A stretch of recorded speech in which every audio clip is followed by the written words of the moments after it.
Well, good evening. I'm John Hohn, and I'd like to read an excerpt from my novel, Deadly Portfolio of Killing in Hedge Funds. Let me set the stage just for a minute.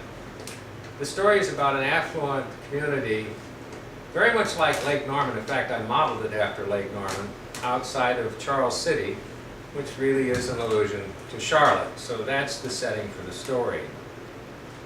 The story takes place over the 4th of July weekend in the year 2008.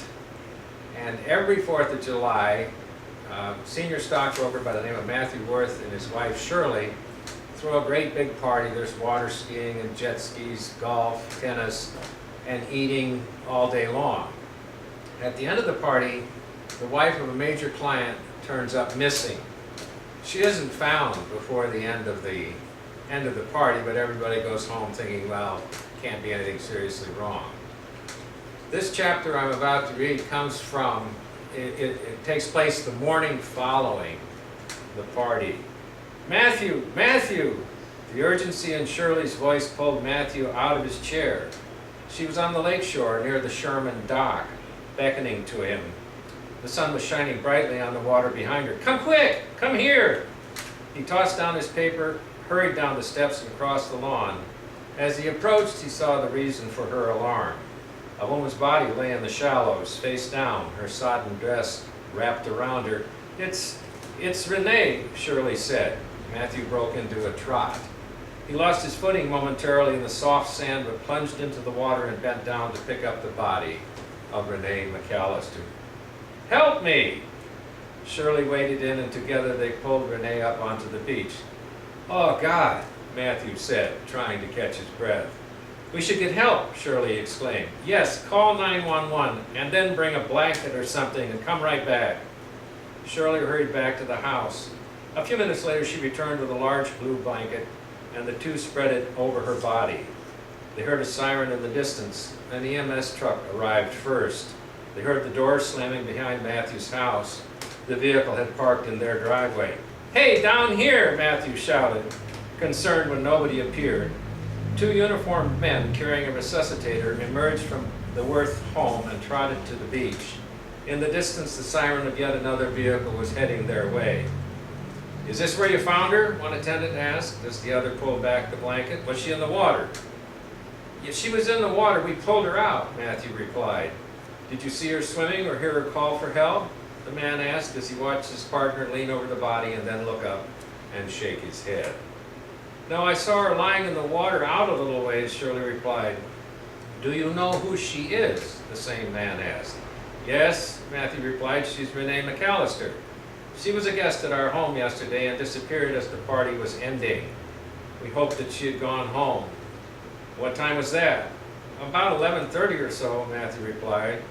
The siren from the second vehicle drew closer and died away as it too turned into the Worth driveway. You know her next of kin then, the man said. Yes. Have you contacted them? Not yet, Matthew replied. The attendant crouched near the body, pulled the blanket over the dead woman's face. Should we do that now? Matthew asked. Yes, now stand back. The police are here and the area is going to be cordoned off until they get done. Jess, he said, addressing his partner, we may as well get the body bag and the gurney.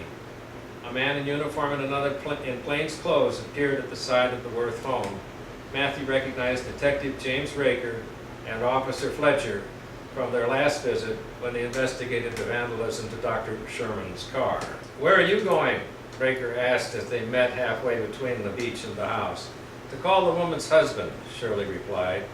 Can I ask you please to remain at the house until we have a chance to talk to you? And please, do not call anyone other than the husband, otherwise we'll have people all over the place.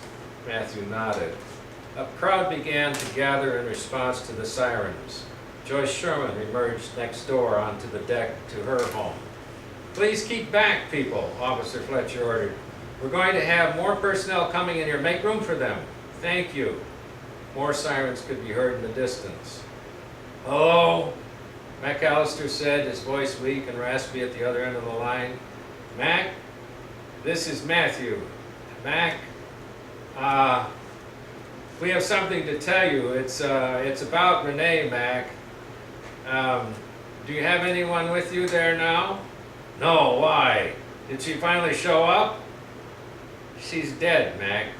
She drowned sometime last night. Shirley found her body this morning down by the Sherman dock. Dead? You're sure it's her? It's her, Mac. No mistake. Do you want me to come get you? At your place? Yes, but no, actually down next to the Sherman dock. The police and the EMS people are here right now. Do you want me to come get you? Oh, no. My God, no, I'm okay. I'll be right there.